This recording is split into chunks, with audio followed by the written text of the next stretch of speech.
And and also they probably want to set up maybe Allmark to play against Florida again. I'm sure he's motivated to play in the game against the Panthers. But Well, I hope he's healthy. I thought it was interesting. Let's go right back there, and that's low-hanging fruit, isn't it?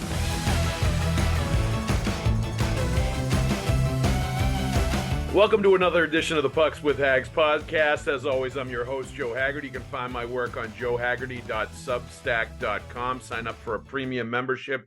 You can get all the things that I write about the NHL and the Bruins sent straight to your inbox via the Pucks with Haggs newsletter. And also, after every game, I write a column for the Boston Sports Journal. A lot of talented folks there. It's a great website, so go check that out as well. For all of my columns after games. With me today, as he is often, is my friend and colleague, Mick Colageo. Mick, please tell everybody where they can find your work. Thank you, Joe. Rink Wrap, my blog is back. I generally do it on game nights. So it's rinkwrapmc.com, or I link to it on Twitter, X, so you can find me there. Or if you friends with me on Facebook, for instance. And Mick is spelled. Can they read my little Mick Colageo that I see on my little screen there? I believe they can, yes. Yeah, so if you can see that, that's how you spell it. That's right. So that's great. I'm also contributing to BostonHockeyNow.com. And when the hockey news comes out with its typical seasonal issues like prospects, previews, money power, which is soon to hit the stands, I think, I'm in those for the Bruins end of it. So excellent. There you go, Mick. And that was I appear with Haggs, Pucks with Haggs podcast. That was a full plug right there. I like that. And let's also thank our sponsors real quick. As always, FanDuel Sportsbook. We love the folks over there. The NFL season is slowly getting towards the playoffs. A lot of fantasy football seasons are ending over the next few weeks. So get your prop bets in, get all of your bets in there. New customers get $150 in bonus bets with any winning $5 money line bet. That's $150 if your team wins. So go right to fanduel.com/Boston and kick off the NFL, the NHL, the NBA seasons. There's a lot going on that you can spend some money on over at FanDuel Sportsbook. And as always, also Factor Meals, America's #1 ready-to-eat meal kit. Delicious meals ready in 2 minutes. And if you're busy like I am, it's really convenient. Head to factormeals.com/Haggs50 and use code Haggs50 to get 50% off your first box. All right. Let's get right into the action with the Bruins. I guess first, Mick, unfortunately, we need to talk a little bit about Milan Lucic and the things that are going on here. I addressed it a little bit at the last podcast because the news had just come out, but now it's been a few days. He was arraigned in court on Tuesday. The Bruins announced that he was headed to the NHLPA Players Assistance Program as well. I had been told by people that, his family went home. I think they're out and back in Vancouver now, his wife and his kids. So, it's hard. We've known Luch a long time. He's a great guy. People make mistakes, obviously, and this is a big one according to the details of the case. And I'm glad that he's getting some help now and some assistance. And you hope for the best for him and for his family. And you just wonder now, as we get beyond that and we talk about the effect on their entire family unit and them kind of, figuring out what works best for them moving forward and sort of, rebounding, or not even rebounding, but just healing from whatever happened. You wonder about his future also with the Bruins. I know it's way in the background and it's way, down the road while he's getting help and while everybody's healing from whatever happened and learning from it and everything else. But, I love the guy. I really do. We've known him since he was an 18-year-old kid. He was a great hockey player. It was a great feel-good story when he came back here at the beginning of the year. Got off to a really good start. Felt like it was the perfect, fit, and really it was going to be, feel good on every level.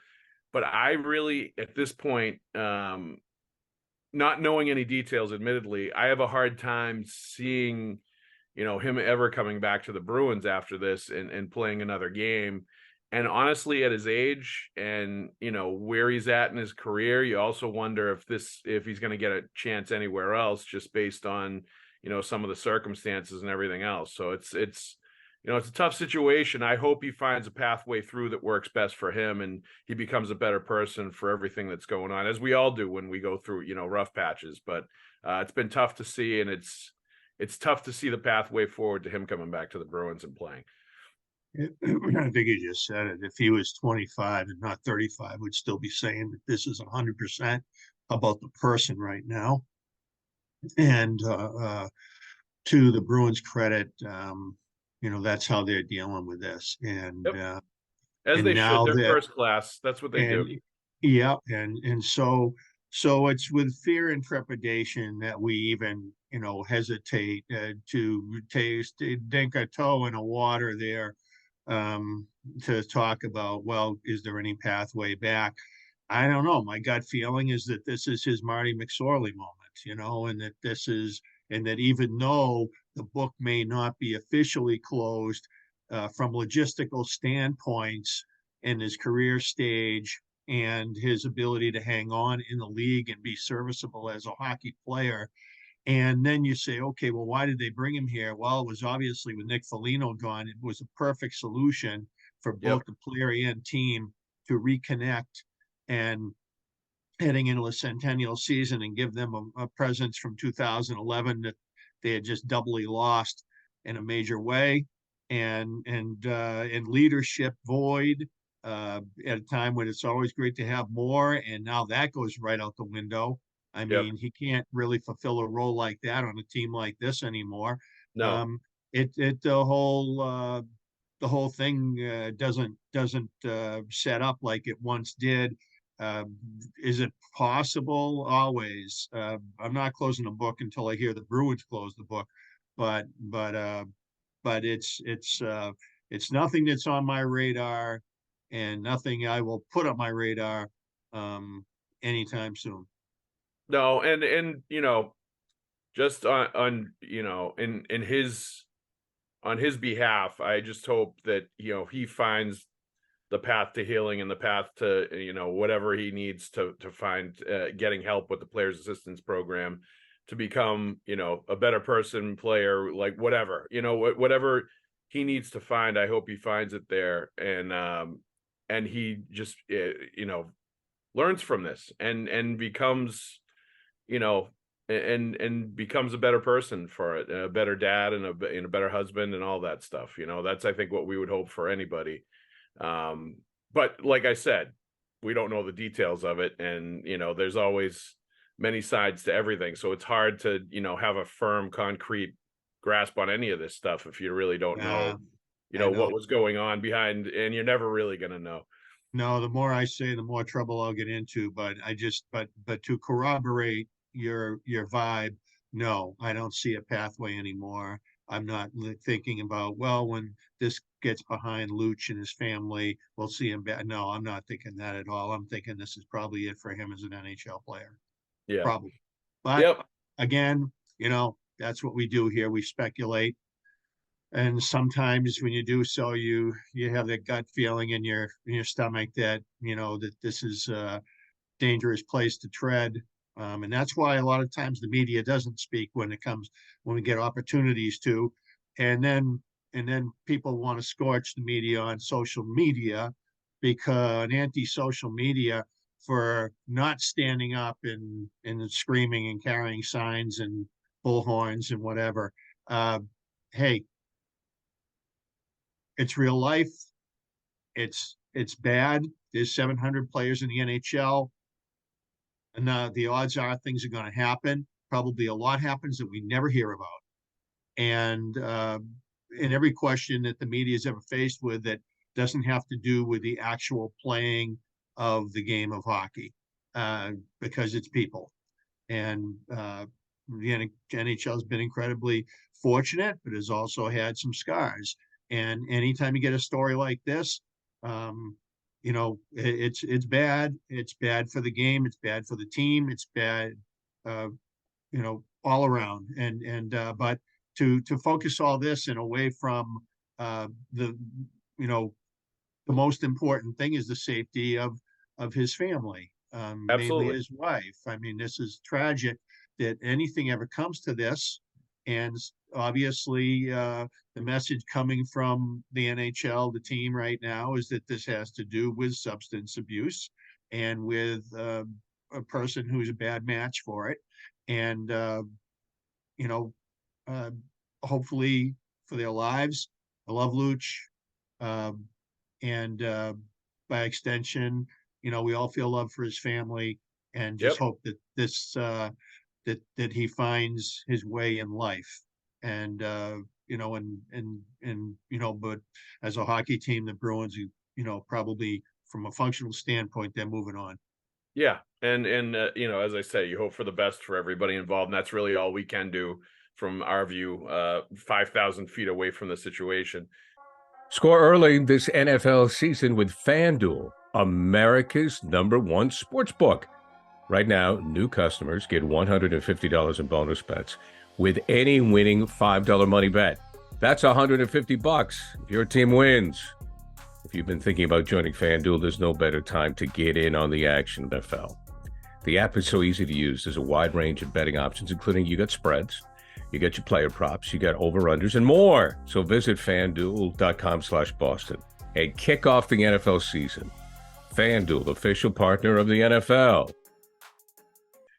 Moving on, the Bruins lost in Tampa Bay in overtime. Interesting game. 46 shots on net. A lot of complaining about penalty calls. I thought Jeremy Swayman was one of their best players on the ice in that game. I heard a lot of that, even though I didn't get to see this game. It's driving me nuts. No, he was. Oh, I mean, he was standing like he was. They had 19 shots on net in the first period, Tampa Bay, and the Bruins were killing penalties. The second half of the game quite a bit, and he was making grade A saves all over the place. He ended up with 41 saves. I think I saw Ty had a tweet that he was the first Bruins goalie since Halak to lose in a game where he had 40 plus saves. So it's been a few years.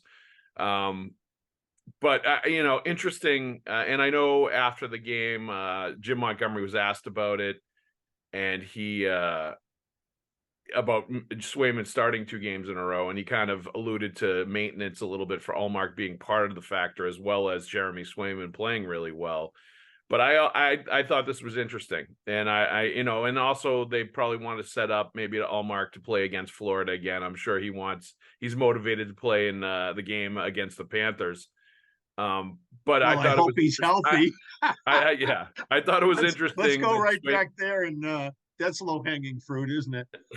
I thought it was interesting that Swayman was the first goalie to get 2 straight starts this season, and I thought it was reflective of the job that he's done, of the work that he's put in, and of the role that I think is changing for him with this Bruins team, where I think this is a different season. This is a strict rotation. At this time last year, Ullmark was getting all the money starts. No. But I think it's even this year. But Mick, my point is that I think it's even tilting more from rotation to, I think it's going to tilt more towards, and we're starting to see it, Swayman getting maybe a little bit more starts than Ullmark. I think it's going to go from, it's not even going to be straight rotation. I think it's going to go slightly tilted towards Swayman instead of slightly tilted towards Ullmark. Hey, you anticipated this preseason. You did not mince it. You made a statement that this is the year that Swayman becomes the Bruins' #1 goalie. I don't know if those were your exact words, but that was But close to enough. Me, in my mind, going back to the '80s, and that's not the seminal moment of my Bruins history. Believe it or not, Bobby Orr had a crew cut at that time. See how old I am. But Lemelin Moog becomes Moog Lemelin, and this is the year that happens in your mind, is the way I'm interpreting it. And I'm not ready to go there. I still feel like there's too much hockey to play, and I feel like Ullmark's too good a goalie for the Bruins to let that happen and let his stock sink. If they're really looking to move on from him, then I don't think that it makes sense for them to let him become a backup and then try to trade him. So in my mind, no, in let my me ask you mind, this this though. stays a Like, lot closer to. if he, hold on one second. If he still plays like 40 games and Swayman plays like 42 or something like that, you really think, or if he plays 38 and Swayman plays Oh, 46? then you give me the number that you're saying we're Well, going to I see think no, Swayman but get more last year starts. it was pretty similar, What's right? your what is you do you have a number in mind of what you think? Because can you I think it's going to quantify be. what the outcome is you're kind of anticipating here? I would anticipate the reverse of last year, where they both played a lot, but Allmark played a little bit more than Swayman. And I think it may be the reverse of last year, where Swayman gets the games that, number of games that Allmark did. It wasn't a huge, vast difference. I don't think it's enough for Allmark's value to go down, because it's gonna be like a 1 and 1A. I just think maybe it tilts a little bit more to Swayman now than the other way around. Like they have to, and this is the words of Jim Montgomery, and this is their belief, is that it takes years for a goalie to get up to the point where he can play 55 games, 55 to 60, between 50 and 60 games. And I think that they want to see a little bit more of Swayman taking more this year. Not quite that level, obviously, but building towards that. So they feel confidence, if they want to move Allmark in the offseason, that Swayman is truly ready to be that guy, as the next step, even next year from where he is this year. But I don't anticipate it's going to turn into something where like Swayman plays like 50 something games and, Allmark plays like 27 or 28 or anything like that. I think it's going to be a pretty close to a 50-50 split, but with the benefit of the doubt going towards Swayman a little bit. And maybe you're right. Maybe it is going to be a straight rotation this year, and they'll end up 41 and 41 or 40 and 42 or whatever. But I'm not sure it's going to be that way based on what I've seen. Okay, Allmark last year had 47 decisions. Swayman had 34 decisions. So Allmark had 11 more decisions. And this does not acknowledge all the games that they both were on the ice for. So I'm reading the addition of wins, losses, ties, because those decisions cannot exceed 82. And Correct. Keith Kincaid won his only appearance he won. So right. So that was last year. So you had Swayman, you had Allmark playing not quite 50. He probably got in more than 50. 40. He got in 49. He had 47 decisions. Swayman got in 33, had 37 appearances. Right. And but 48 starts for Allmark, 33 starts for Swayman. Yep. So that's what you had last year. That's 15. That's 15 more starts. Yep. So let's put this year you think that. So let me. I'll give you this. If it gets to 42, 40, 41, 41, give or take, then that is a significant alteration worthy of this discussion. That is, if they go even. And right now, that's the pace they're on. And right now, who knows? Maybe Swayman will wind up with 5 more starts, or between 5 and 10 more starts when all is said and done. And if then I will say that yes, you were right. But I mean, I think that's what I foresee happening. I'm just like, being completely honest. I think that's what is going to happen. I think it's trending towards that. I think when you kind of look at the way they're talking about Swayman, and you look at the way that he's playing, and he's going to start getting more of sort of the primetime starts, I think. And they're going to err towards playing him a lot more, I feel like, where it's going to be even more, but like I said, it probably won't even be as much as it was last year, now that you put the numbers up there. Certainly, I think Allmark's going to be up in the high 30s or low 40s when it's all said and done. He's going to be somewhere in that range. So I'll tell you this though. I'll go this far. It's already significant that Swayman's starts are not protected at this time of the season. Last year they were.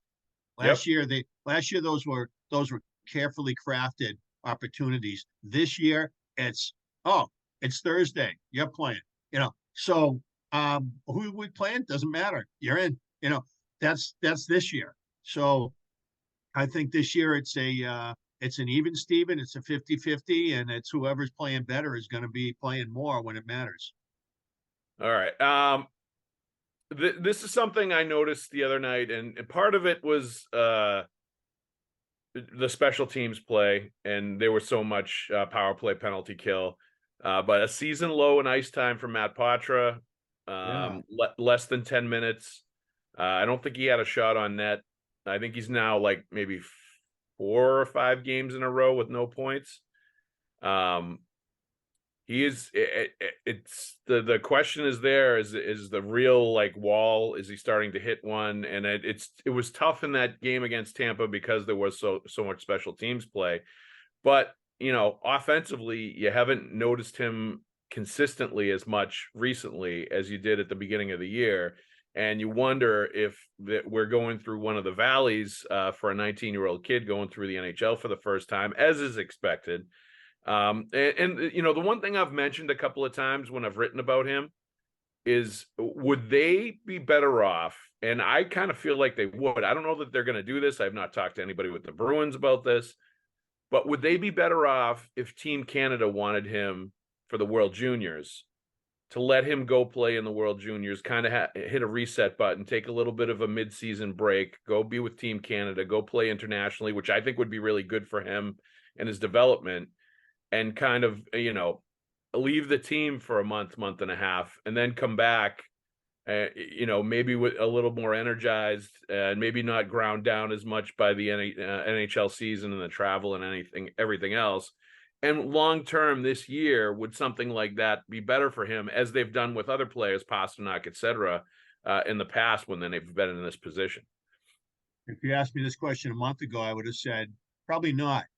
Right now, I'm starting to think, unless there's a little bit here we don't know about, like he's hampered by something and they don't want anybody to know because then team's going to hit the crap out of him, then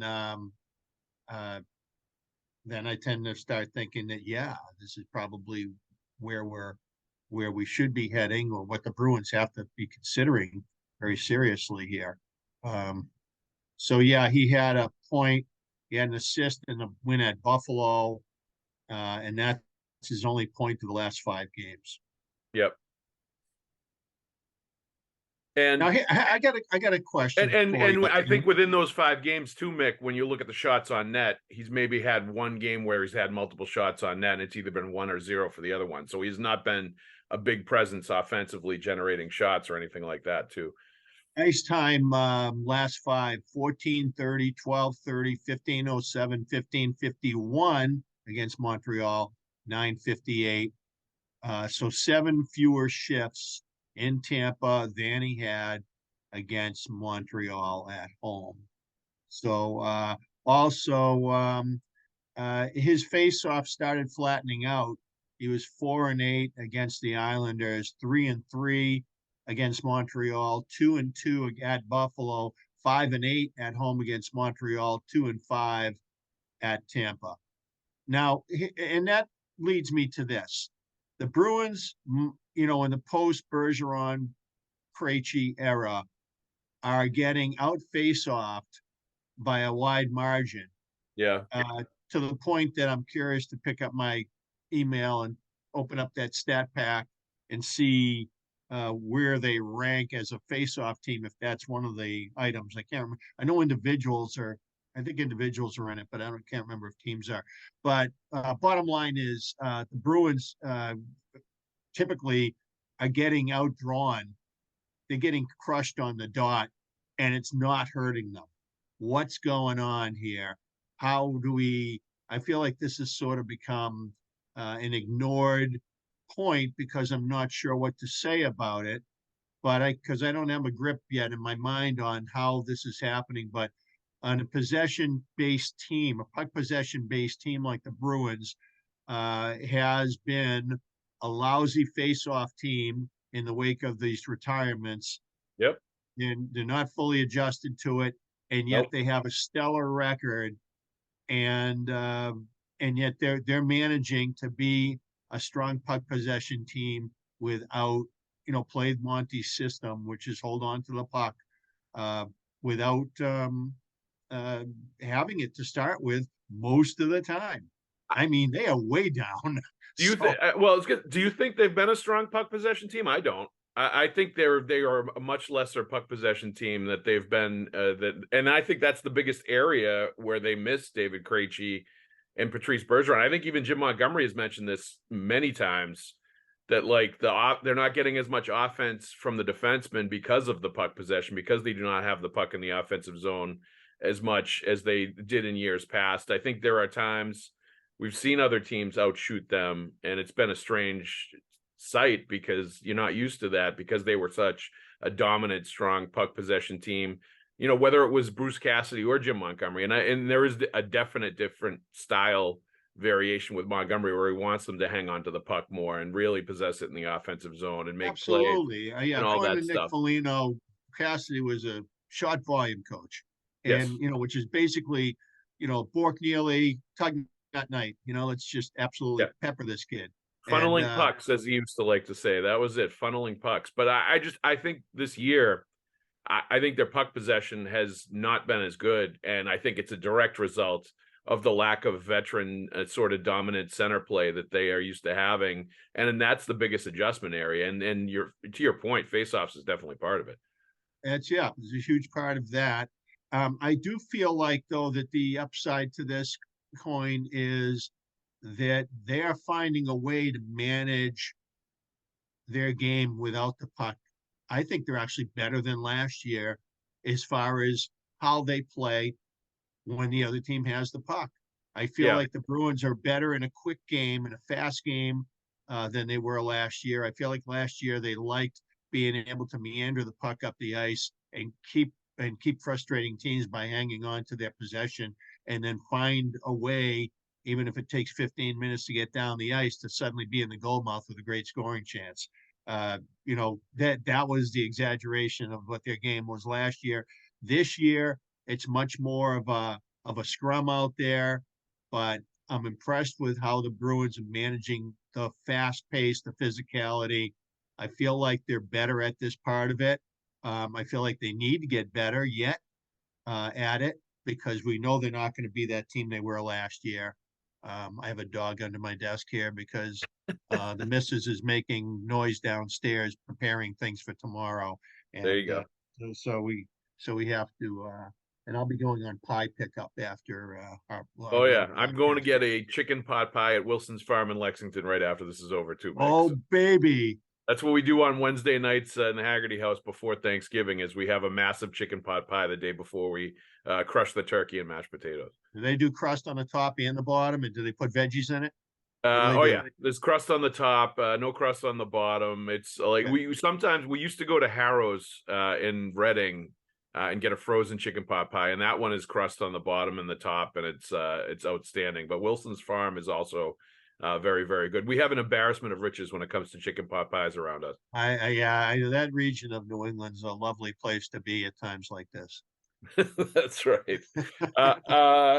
The Tampa game, and you didn't see this, but at the end, they had it was probably a good minute plus where the goalie got pulled, and they were hanging on to a 1-goal lead. And they had times to clear it. One time Marchand, it looked like, had the puck on the wing coming up and had a shot or a chance to throw it at the empty net, and instead he threw it towards the neutral zone into traffic. Eric Forbort had multiple times to try to clear the puck and he couldn't. We've seen happens this with a defenseman. Then I start paying attention to his ice time. Well, that's my question to you is, like, one of the things that I've seen consistently with this decor, which I think is outstanding, is when it comes to kind of nut crunching time at the end of games and it's a 1-goal game. I think sometimes they can't shut it down, and they have a hard time with that. It is not the Zdeno Chara era Boston Bruins where you would put them out there in the final minute of a game and know that, like, the puck was going to get cleared, bodies were going to get cleared, like nobody was coming towards the front of the net. That's right. Forbort and Carlo were out there at the end, and they just couldn't hold on. And is there is that a concern that we've seen that at times with this Bruins defenseman core where they just don't have enough stoutness, meanness, whatever it is, around the net at the end of games to really close it out with a punctuation mark, with an exclamation point? Well, of course, but it's also in the context of the league-wide issue. This is happening around not just to the Bruins. Yep. Leads are fragile around the league right now. Yep. And this is happening to a lot of teams that feel extremely confident about their defense personnel. And then they see this happen to them and like, what are we doing wrong here? So I think that the inverse of that is that not all hope is lost. Late in the game, teams pull goalies earlier, teams play faster, teams take more chances. They go out of their systems a little more to make things happen, and how well teams stand up against these efforts to discombobulate and cause stress. And we're also talking about the Tampa Bay Lightning here. Perhaps the most lethal team in the NHL with the offensive weapons that they can put out there. And you got beat on a Nikita Kucherov backhanded sauce pass cross ice to Stamkos for a one-timer that Swayman also got a piece of before it ended up in the back of the net. So it's not like you were dealing with the trapping New Jersey Devils of the 1990s in there either. I know what you're saying. This is a lot of people like to forget about the Tampa Bay Lightning because their record isn't up there with Boston's, and that this team, last won the Stanley Cup in 21, the short season, and so they're kind of yesterday's news, and they finally lose when Toronto finally wins a playoff series in the first round. Okay, the era's over. It's like the 1980s Islanders when they get to 1990. I still have a hard time believing that team isn't going to rear its ugly head at some point. They're too good. Yep. There's too much there. They haven't had Vasilevsky. I mean, that's a huge thing. They haven't had him to this point. That's a major factor. That's right. It's sort of like those Devils with Stevens, Niedermeyer, and Danico and Rafalski without having Brodeur. All of a sudden you're exposed to being, you got an average goalie. So we now know it wasn't just you guys. It was that guy too. And so it works both ways between a goaltender and his D and the confidence and how aggressively that goalie can play because of how good the defense funnels the attack. And the Ducks were like this when they had Jaguar, and he could play very aggressively, top of the crease, the kind of stuff. And being a big guy, when the team does that, that's what you want. And that's how the Bruins were looking last year with Ullmark. It was so difficult defensively, and Ullmark was so big in there that teams will finally get a chance. And Ullmark's like, no, you don't, and right now there's a vulnerability there. It's also, let's face it, they don't have everything that they would have if they were 100% healthy. Cumulative effect, I wondered too if Lowry was going to hit a little wall at a certain point here. And a few games ago, I started thinking, I'm starting to see a guy who's kind of looks like he's realizing what's happening on the ice a second too late, like 1, 2, 3, and he's counting 1, 2, and they're on 4 and 5. And I'm looking at him, and he only got 1246 last night. Yep. So again, and I think part of it, Mick, was that was kind of a playoff style game in a lot of ways, intensity wise, the way both teams were playing, they were kind of both trying to make a statement. And if you think about it, Poitras had low ice time, his season low rise ice time was definitely low. Johnny Beecher ended up taking a high sticking penalty in the third period that was pretty pivotal. And, the whole point at Tampa really grabbing the momentum and hemming the Bruins in the last couple of minutes of the game, even though he had a goal earlier in the game. So I think that was kind of a learning experience for all of those young guys that, that was probably a notch up in intensity level and speed level from what they had been used to the first month of the season with two really talented NHL teams kind of playing at, a quasi playoff level in November. And I'm sure it was a learning experience for all of them. Well, Forbort's on the ice for over 6 minutes of PK, I see. Yep. And that's what drives his ice time to second among D's behind McAvoy. So his 5-on-5 isn't up with Carlo, but it's still, he played a lot. He played more than Lowry, substantially more. So so this is, I don't and I worry think about that played into Poitras' low ice time too, was the penalty kill, because McCoyle was out there for over 5 minutes. I think he was second or third on the team in PK time for that game. And I think that was a big factor as well. Don't play guy much anymore. I mean, maybe a little second unit. I see 48 seconds there. So, yeah, it looked like he really leaned on the veterans here to try to win this game. You see a lot of heavy minutes among the older guys on the team. Yeah, because I think Monty recognized what was going on. It was a playoff style game. It was fast. It was intense. It was, two rivals looking to kind of make a statement in a measuring stick game, and those young players will be better off for it. We do have Factor Meals to help us out.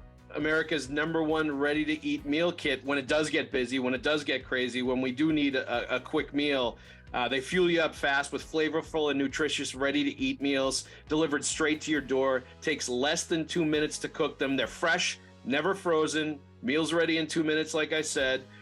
They have calorie-conscious options, going upscale with some of the things they're offering now, like surf and surf meal options, roasted garlic filet mignon, and shrimp, and Cajun spiced shrimp and salmon, which is like right in my wheelhouse. This is the kind of stuff I'm all about. So it's got everything for everybody. There's 34 plus chef prepared, dietitian approved weekly options for meals.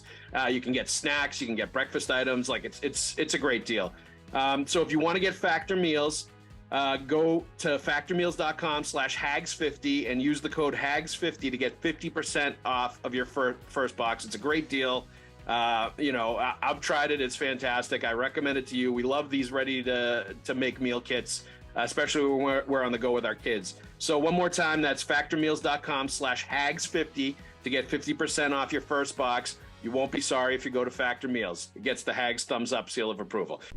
As we head to Thanksgiving, Mick, biggest surprise on the Bruins as we head into this Thanksgiving holiday, where the Bruins are far and away at the lead of the pack in the Atlantic Division, and basically now have like an 85% chance of making the playoffs, and have essentially locked up a playoff spot by U.S. Thanksgiving, as they like to call it. Your biggest surprise on the Bruins to date at this point?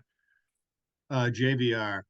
I just didn't feel like I had seen anything inspirational out of that guy for a half a dozen years. So being at this stage of his career, when I saw him brought in, I'm thinking, okay, so maybe his craftiness around the net will help their power play, as I figured the Shattenkirk acquisition, and I feel similarly about him, that those guys were brought in to bring some veteran savvy and know-how to situations.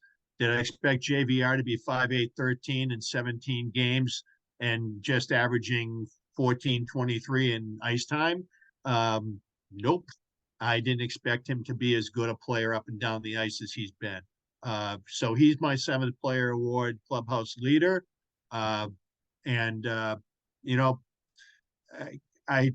If he can sustain this throughout the season and be this useful in the final 2 months of the season as he has been over the opening 2, then I'll be pleasantly surprised. I didn't see this coming. 34 years old season for him. I agree, and that's my choice as well. He's really shown that he's got something left in the tank. A better passer than I ever gave him credit for, as far as vision, as far as little passes in the offensive zone to set up his teammates, in addition to being a really strong presence in front of the net. And the big question and the observation you get from people that have watched him play in his other spots is, he's not going to play this way come playoff time, when it really gets, heavy and nasty around the net. He's not as effective then as he is right now, and we'll see. Like, I think that's a somewhat fair criticism, and we'll see what happens when it gets to that point. But I think when JVR plays with Trent Frederick and Charlie Coyle, I've loved that line. Big, heavy puck possession, lean on defensemen, little plays around the net, really puts pressure on the other team's defense and wears them down over a course of a game. And I could see that being a really effective line during the playoffs based on how all three of them play and how they're playing together and the chemistry that they're showing. And a big part of that is JVR's ability to finish and also to set up the other two when the time calls for it. So Right. I agree. I think he's been a great value. And the big question is he can stay healthy too. Yeah. I have two other guys I'd like to mention who I sort of felt kind of jury's out. Yep. One is the health of Marchand. I just feel like he's a different athlete this year than he was last year. Yeah. Coming off the double labrum surgery that preceded the season before, Yep. I really never thought he caught stride for very long last season. I never thought he was himself for more than a half a dozen or so games. This year, I see Marchand, the motor is back from the get-go. Before he put a single puck in the net, I just felt like I was watching a player who I'm thinking, oh boy, he's trying to do this. Is he going to stay healthy? Is he okay? Is it going to happen? And here we are, 17 games in, and he's a monster out there. He's back to being Brad Marchand, which at 35 to me is a mini miracle. You just never know with the mileage, but that guy is a specimen, and he is getting it done. Pasta, his ability to continue scoring.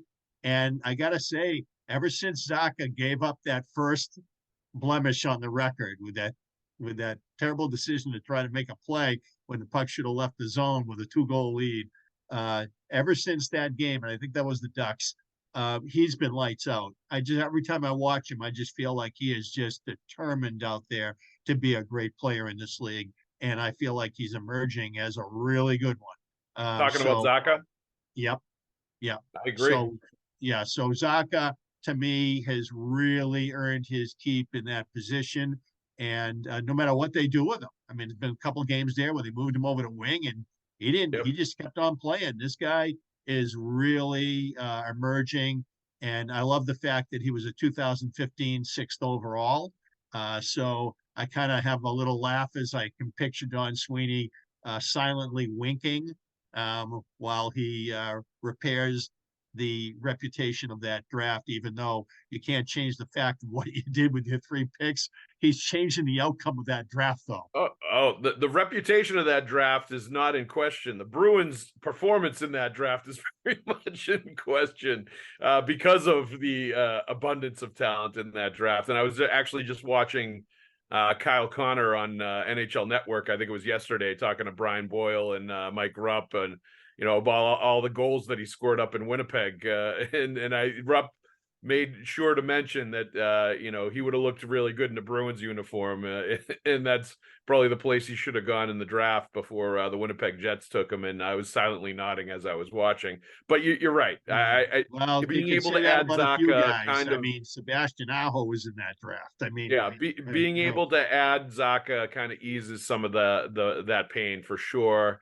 And the thing that I like about Zacha, and I've always I watched him play last year, and I was thinking to myself as he was playing, you could envision him, potentially replacing one of those top 6 centers and doing a good job and being okay and being the guy that carries the torch next. Yeah. And the one thing that I really like, in addition to the heady play, the good two-way play, he's really good on the back check. I think he's been notable at times on the back check with his hustle and breaking up plays, is the chemistry that he's starting to develop with Pastrnak. Because that was the one area that I did not see a lot of early in the season and last year. I did not see them hooking up on a lot of goals.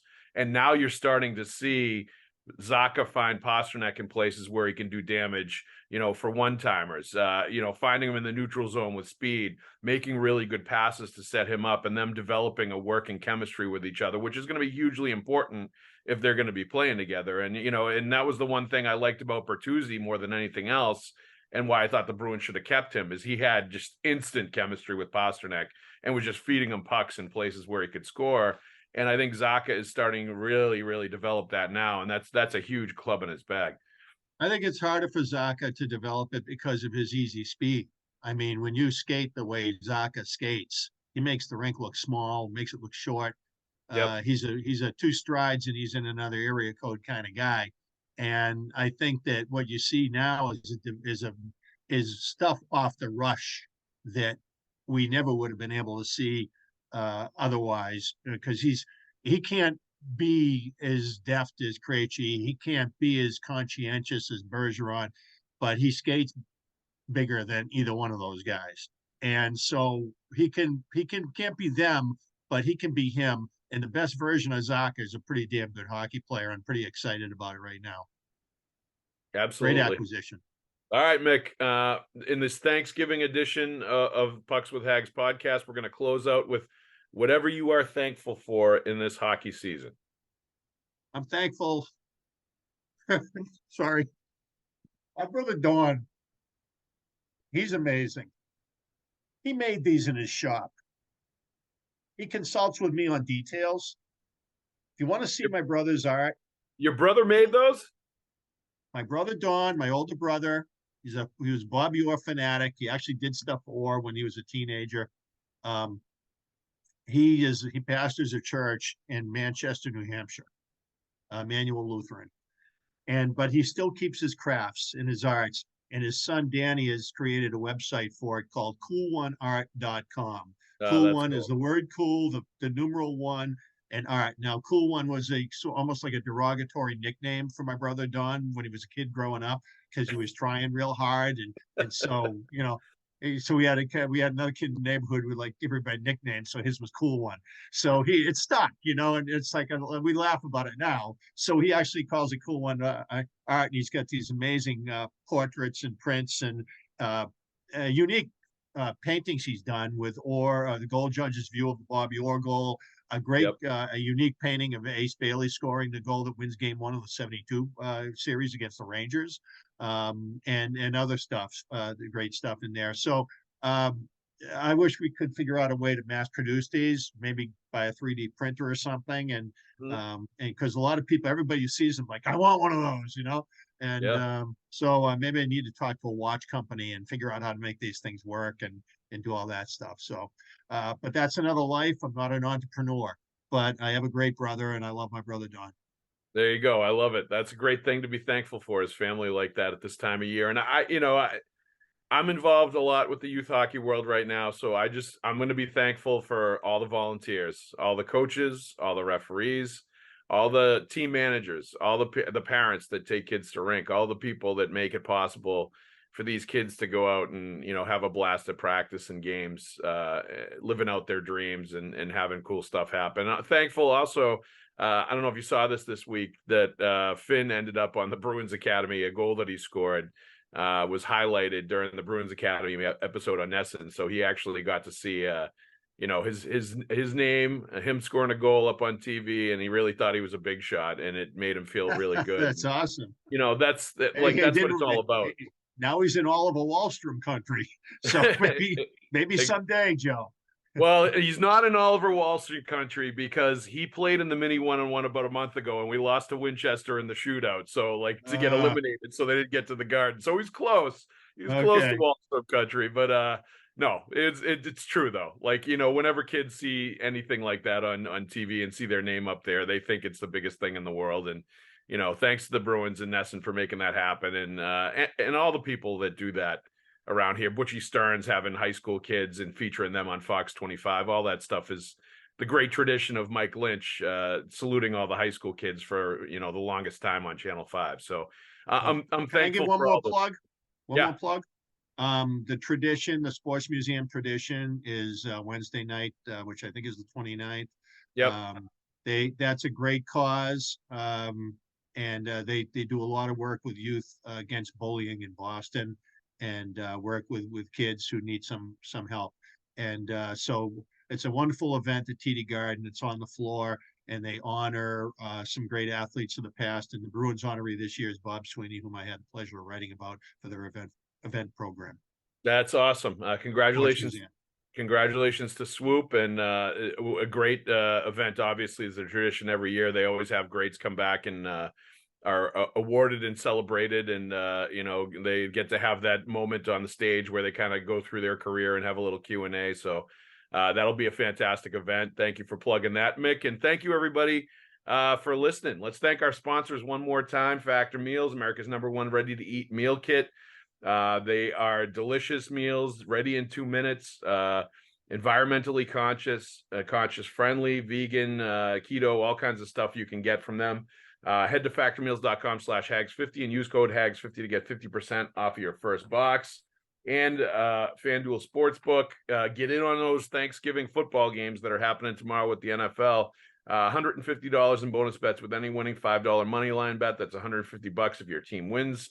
Spreads, player props, over-unders, so much more. Visit FanDuel.com/Boston to kick off the NFL season. Mick, happy